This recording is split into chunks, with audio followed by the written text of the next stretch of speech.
Te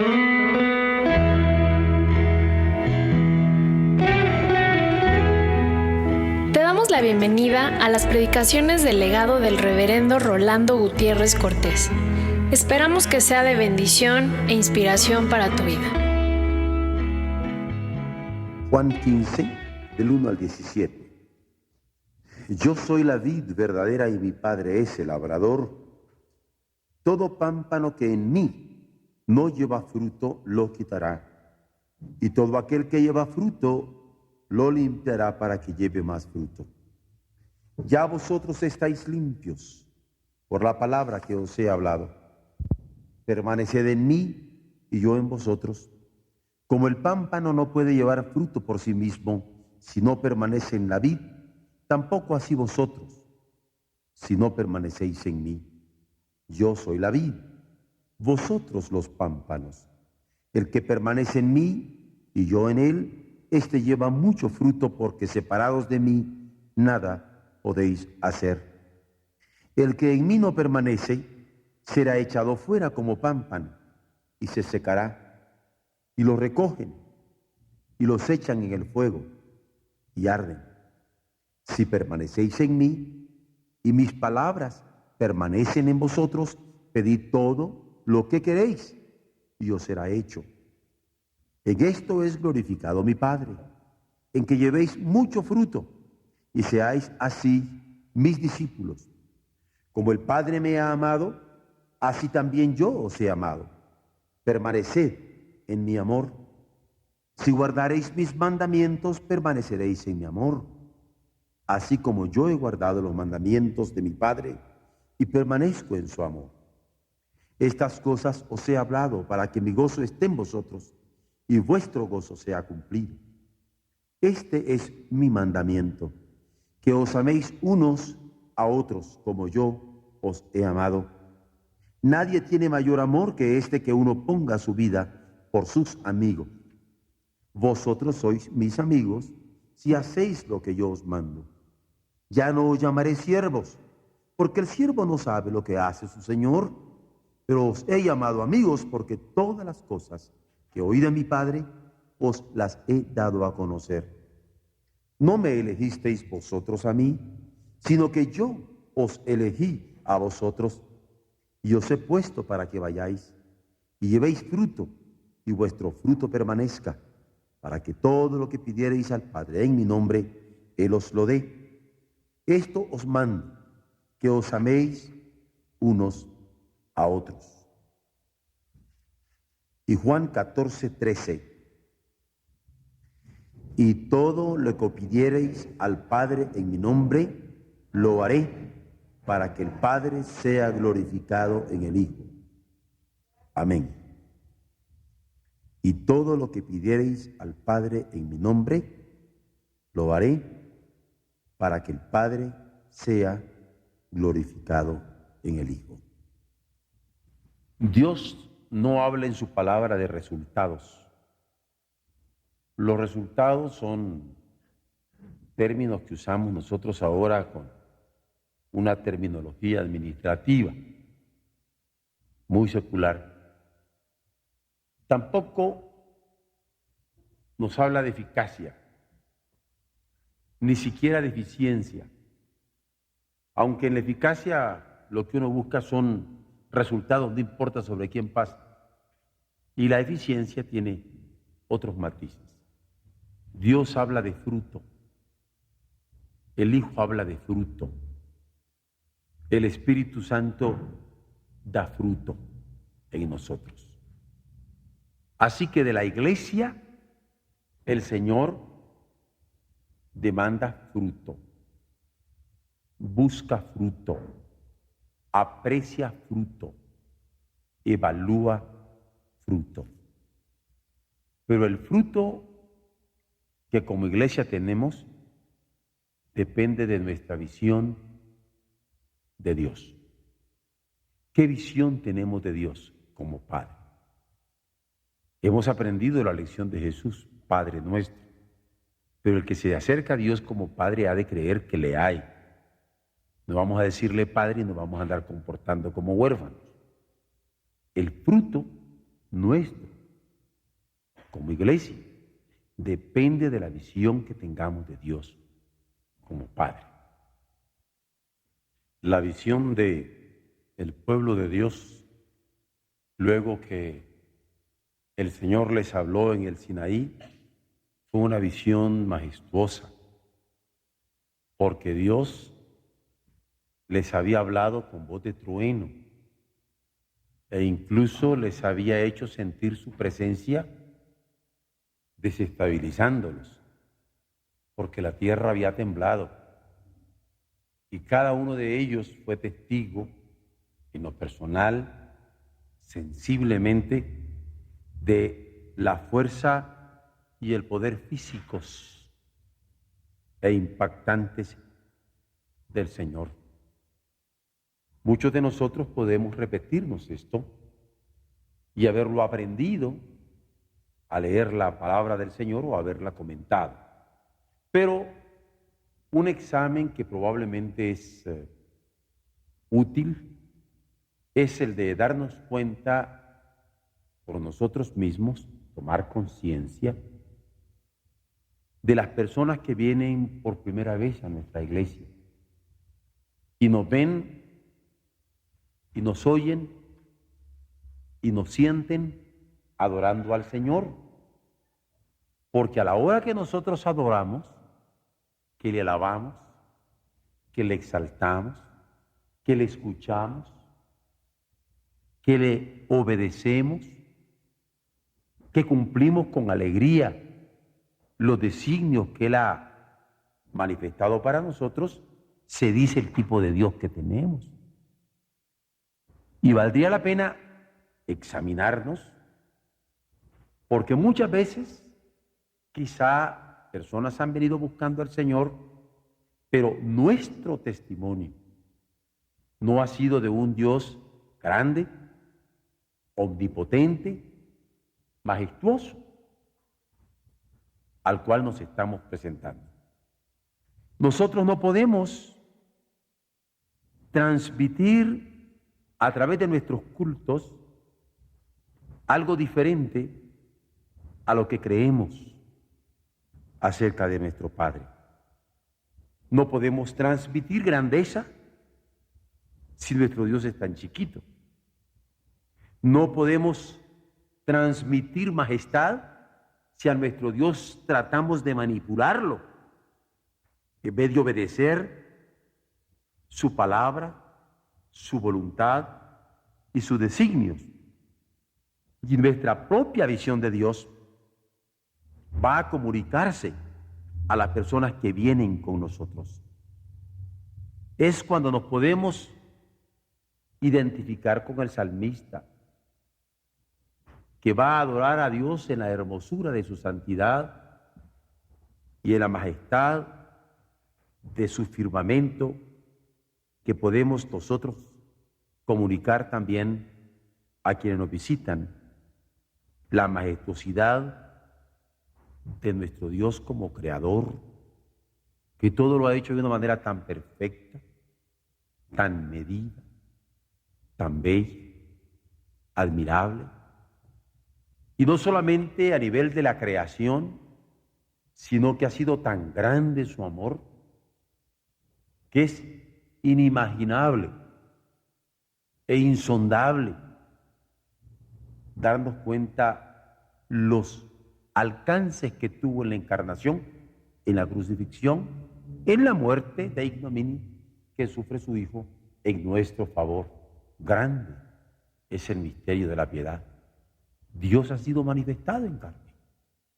Y es en la medida en que nosotros podemos cantar majestad, majestad, gloria y majestad, que nosotros podemos sentir, percatarnos del tipo de Dios que estamos adorando.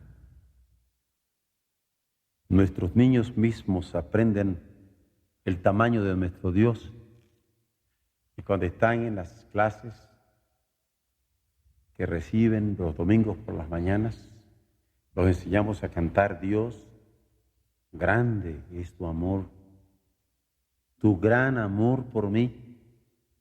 admirable amor que durará sin fin. Es sublime y santo, amplio cual es el mar, alto más que los cielos. Es tu amor por mí.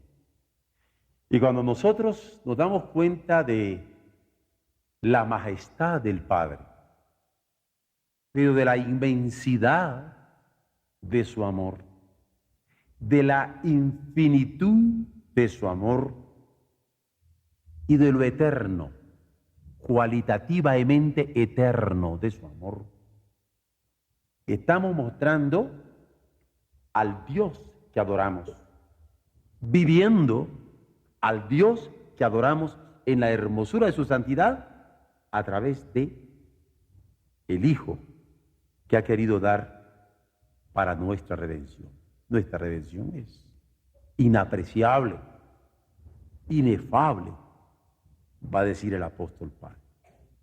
Y así como el fruto de una iglesia depende de la visión que tiene de Dios, también el fruto que tenemos como iglesia depende de la fe que tenemos en el Evangelio. ¿Cuál es nuestra confianza en el Evangelio? ¿Por qué predicamos el Evangelio con tanta vehemencia? ¿Qué tiene el Evangelio que queremos que el mundo entero confíe en Él y se confíe a Él? Que yo crea en Dios me da una confianza personal para moverme y desplazarme con toda seguridad. Pero que yo crea en el Evangelio de Dios, como cuando Pablo decía, no me avergüenzo del Evangelio porque es poder para salvación de todo aquel que cree. Y se lo está diciendo a los romanos. Pero les añade al judío primeramente, pero también al griego. Y se lo está diciendo a los romanos. Esto permite que haya fruto en una iglesia, en una comunidad de redimidos que cree en un Dios grande, soberano, omnipotente, pero en un evangelio capaz de transformar una mente, de transformar un corazón, de transformar una vida, de transformar relaciones, porque la fuerza del evangelio, el poder del evangelio, es algo que se cree. Y más aún cuando uno identifica el evangelio con Cristo, porque el evangelio de Dios, la buena nueva de Dios, la buena palabra de Dios, la buena noticia de Dios, se ha hecho carne en el Hijo.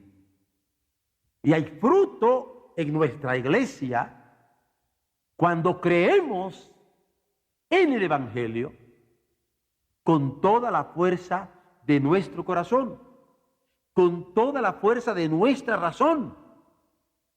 Y hay sentimientos que no podemos aprisionar, pero hay todo un entretejido racional que nos llena de convicción como para decir, hasta el nombre de Jesucristo tiene poder en sí mismo, porque no hay otro nombre debajo de los cielos dado a los hombres en el cual podamos ser salvos. Y pedimos que la gente invoque el nombre de Jesús y clame al nombre de Jesús y clame en el nombre de Jesús. ¿Cómo no va a tener fruto una iglesia que cree en Dios Padre, en toda la hermosura de su santidad, y más aún cuando se ha trasladado al reino de la convicción personal, porque creemos en su evangelio? Esto es lo que hace a la fe nuestra única, porque no hay otro nombre, no hay otro debajo de los cielos en el cual podamos ser salvos. Hay un Dios y un mediador entre Dios y los hombres, Jesucristo hombre, el que dijo, yo soy el camino, la verdad y la vida, nadie viene al Padre sino por mí. Es único, único el Padre santo y soberano, único el Redentor, que nosotros proclamamos. Hay fruto en nuestra mente, hay fruto en nuestro corazón, hay fruto en nuestra vida, hay fruto en nuestras relaciones cuando creemos este evangelio, con todas las fuerzas de que somos capaces, porque el mismo que era, es y será. Y así lo anunciamos. No podemos entender lo que es entrar a una plenitud de vida, si no es por este evangelio, al encontrarnos con él y ser liberados en y por él. Y si es verdad que el evangelio es único, es porque Dios le ha dado a Cristo ese nombre que es sobre todo nombre, para que en su nombre se doble toda rodilla. Pero cuando creemos en este evangelio, nosotros sabemos claramente y por orden que no tenemos derecho de retener esta noticia y que tenemos que compartirla. Porque de tal manera amó Dios al mundo que si dio a su Hijo unigénito es para que todo aquel que en él cree no se pierda, mas tenga vida eterna. Y tenemos que anunciarlo para darle la oportunidad a todos a que digan sí a Dios, sí a Cristo, sí al evangelio. Y esta es la fuerza de nuestra evangelización. Allá hay fruto, fruto de vida eterna. Y es una extraordinaria inspiración la del himnólogo, que dice, todo fue pagado ya, nada debo yo, salvación perfecta da quien por mí murió. Porque es Cristo el que dio por mí sangre carmesí. Y por su muerte en la cruz, la vida me dio Jesús.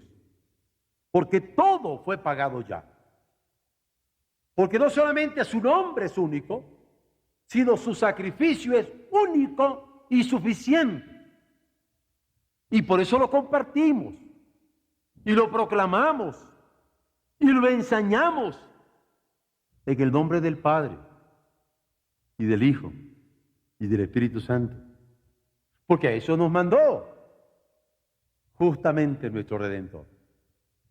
A ir por todo el mundo, predicando este evangelio, enseñando este evangelio, comportándonos en los lineamientos de este evangelio, en su santísimo nombre.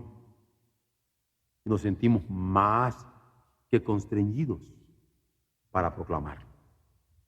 Y si al inicio estábamos solicitando que pensáramos qué tan grande es nuestro Dios, qué tan majestuoso es nuestro Dios, pensemos qué tan suficiente es para nosotros el nombre de Jesús.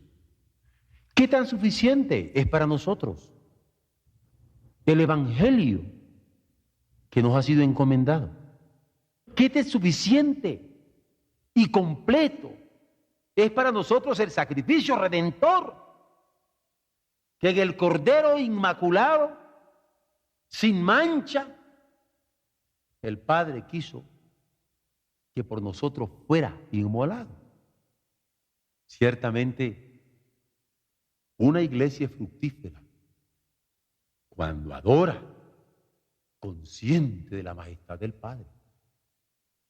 Pero una iglesia fructífera, cuando adora con humildad, en un reconocimiento total de la suficiencia y perfección del Hijo. Meditémoslo en cada palabra del himno que habremos de escuchar en estos instantes. Hubo quien por mis culpas muriera en la cruz, aun indigno y vil como soy.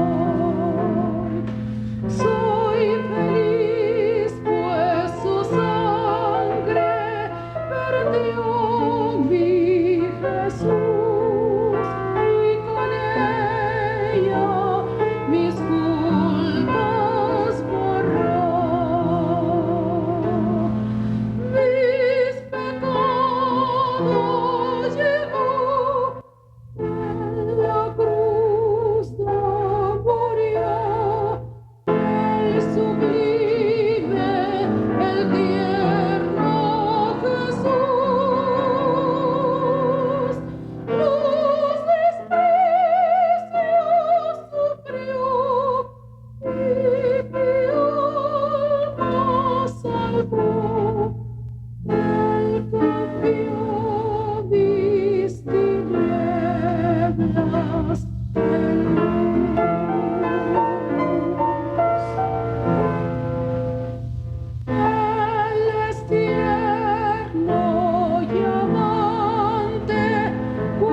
los desprecios sufrió y mi alma salvó. Él cambió mis tinieblas en luz.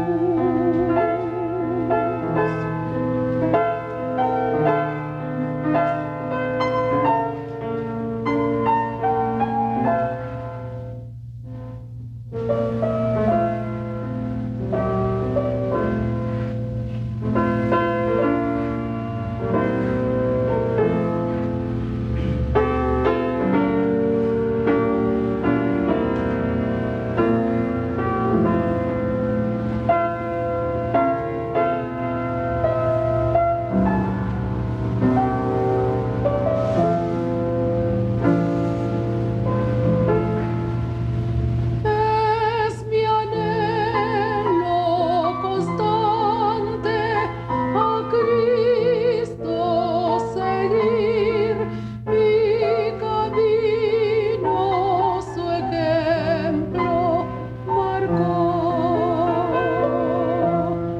Y por darme la vida, Él quiso morir.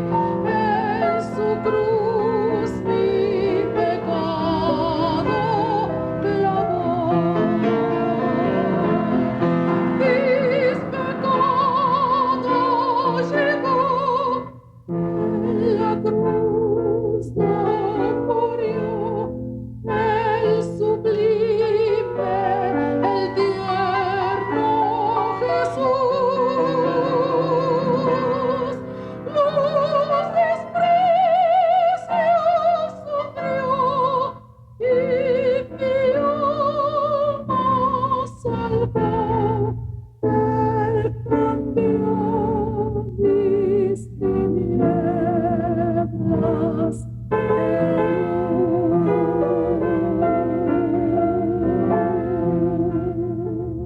Pienso en Jesús, que no solamente enseñó a clamar a Dios como el Padre, nos enseñó a decir Padre nuestro. Y no solamente reforzó que quien se acerca a Él ha de creer que le hay, sino que hay un momento que del fondo de su corazón sale: te alabo, Padre, Señor del cielo y de la tierra. Esa es expresión de Jesús, esa es oración de Jesús, esa es alabanza de Jesús. Te alabo, Padre, Señor del cielo y de la tierra, que has escondido estas cosas para manifestarlas ahora. Yo quisiera que cantáramos el himno 100, puestos en pie, por favor. ¿Se imaginan qué triste es si uno como cristiano, diciendo que creemos en el perdón de los pecados por la muerte perfecta, suficiente de Jesucristo, salimos aquí cargando culpas y pecados? ¿Qué fruto puede haber de gozo y de deseo de que los otros sientan este perdón? No hay ninguno. Pero cuando salimos con la convicción de que el sacrificio de Cristo es perfecto y el perdón que tenemos es perfecto, entonces hay fruto, definitivamente. Porque hubo quien por mis culpas muriera. Los pecados y las culpas.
estamos hablando de una iglesia fructífera y una comunidad de redimidos que tienen fruto.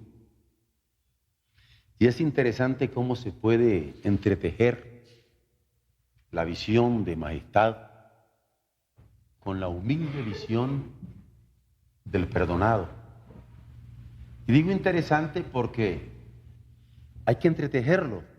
Majestad, y hubo quien por mis culpas muriera en la cruz, para luego poder decir fuente de la vida eterna y de toda bendición. Yo creo que es como hay que acompañar a Rebeca cuando cante fuente de la vida eterna a la hora de la ofrenda. Majestad, hubo quien por mis culpas muriera en la cruz y luego fuente de la vida eterna. Si no se puede hacer ese entretejido, no hay iglesia fructífera. ¿O no es cierto? La visión que tenemos de Dios, porque tenemos Padre, hace la gran diferencia. Y la que tenemos de Cristo, porque ha sido nuestro Redentor único y suficiente, hace la gran diferencia. Pero cuando el fruto de la iglesia depende de su presteza para usar los recursos que influye el Espíritu Santo en ella para que fluyan de ella, hace que el mundo cambie. Porque ¿qué pasaría con una iglesia carente de imaginación? Que no puede ni imaginarse los continentes a los que hay que llevar el Evangelio, mucho menos las formas pertinentes con que hay que penetrar con él. No podríamos ir adelante. Y las mentes prácticas nos estropearían. Porque siempre hay mentes prácticas que quitan la visión de la imaginación. ¿Y qué pasaría con una iglesia llena de prejuicios? Por no decir de megalomanías, que más interesadas en sí mismas no quieren lanzarse a dar evangelio a toda criatura. ¿O qué podríamos pensar de una iglesia pusilánime? No magnánima, pusilánime, de cariacontecidos, de gente derrotada desde antes de haber jugado el partido, ya no digo la lucha, haberla enfrentado con valor. ¿Qué pasaría con una iglesia como iglesia? Falta de voluntad. Yo no me puedo imaginar a un hombre de empresa sin voluntad. ¿O usted sí? Yo no me puedo imaginar a un equipo sin voluntad de triunfo. Yo no me puedo imaginar a una iglesia que no tiene una voluntad conjuntada con la visión del Señor. Por eso es que el Espíritu alienta en la iglesia el cumplimiento de la promesa de Cristo, porque fue Cristo el que prometió al Espíritu, corroborando lo que el Padre ya había dicho antes, al decirles: les mandaré un consolador, alguien que los fortalezca a la hora de la debilidad, para que si la imaginación les falla, para que si el carácter les falla, para que si la voluntad les falla, el Espíritu los impulse. Porque grandes cosas empiezan a suceder cuando aceptamos la palabra de Cristo cumplida en el Espíritu Santo, y lo vemos y lo sentimos y lo palpamos y nos movemos en él. Grandes cosas comienzan a suceder cuando esa palabra la sentimos cumplida en nuestras mentes, cumplida en nuestros corazones, cumplida en nuestra vida, cumplida en nuestras relaciones, que son parte vital de nuestra existencia.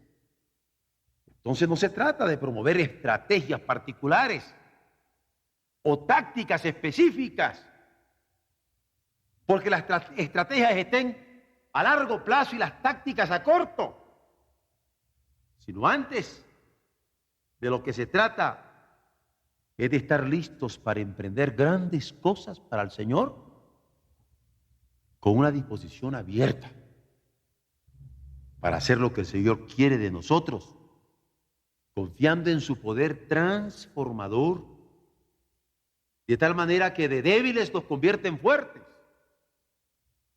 de pusilánimes en magnánimos, de cobardes en valientes que con denuedo proclamen su palabra por donde quiera. Es estar listos a ello, para hacer un raudal de bendiciones donde quiera que vayamos, animando todos los corazones que se pongan a nuestro alrededor. Porque una iglesia fructífera depende de la visión que tiene de Dios como Padre, Creador del cielo y de la tierra, pero de la fe que tiene en el Evangelio de ese Dios que ha dado en Jesucristo como suficiente ofrenda propiciatoria por su pecado, para moverse con libertad, pero también sabiendo que Él, que ahora viene como Padre y Redentor, tendrá un momento dado como juez para ver en qué manera usamos los dones que con su Espíritu quiso darnos para cooperar con Él y edificarnos en Él, porque quiere que seamos una iglesia fructífera. Les leía yo en Juan 14:13 el pasaje de Jesús que dice: y todos los que pidiereis al Padre en mi nombre, lo haré para que el Padre sea glorificado en el Hijo. ¿Por qué? ¿Qué glorificar? Hacer con gozo la voluntad de Dios. ¿Cómo puedo hacer yo con gozo la voluntad de Dios? Cuando con el Espíritu del Hijo recibo la palabra del Padre. Y como este Rolando Gutiérrez que ustedes tienen de frente es soberbio, orgulloso o cobarde y pusilánime, no puede atender con gozo a hacer la voluntad del Padre. La única forma que tiene de hacerlo es en el nombre del Hijo. Y es en el nombre del Hijo que desde mí clama Abba, que yo le puedo glorificar. Cuando me identifico en su humildad, para poder entender todo lo que pidiereis al Padre en mi nombre, lo haré para que el Padre sea glorificado en el Hijo, que se ha encarnado en este corazón cobarde, que se ha encarnado en este corazón pusilánime, que se ha encarnado en este corazón soberbio, para con gozo decir: pero que se haga tu voluntad y no la mía. ¿No es cierto que solamente así podríamos cantar: fuente de la vida eterna y de toda bendición? Ensazar tu gracia eterna quiere cada corazón, tu bondad inagotable, abundante en perdonar, único ser adorable. Gloria a ti queremos dar. Que nuestros corazones salgan diciendo esta noche: majestad, gloria y majestad, porque hubo quien por mis culpas muriera en la cruz. De los cánticos celestes te quisiéramos cantar entonado por las huestes que lograste rescatar. Presentemos nuestros corazones fundamentalmente como ofrenda a nuestro Dios.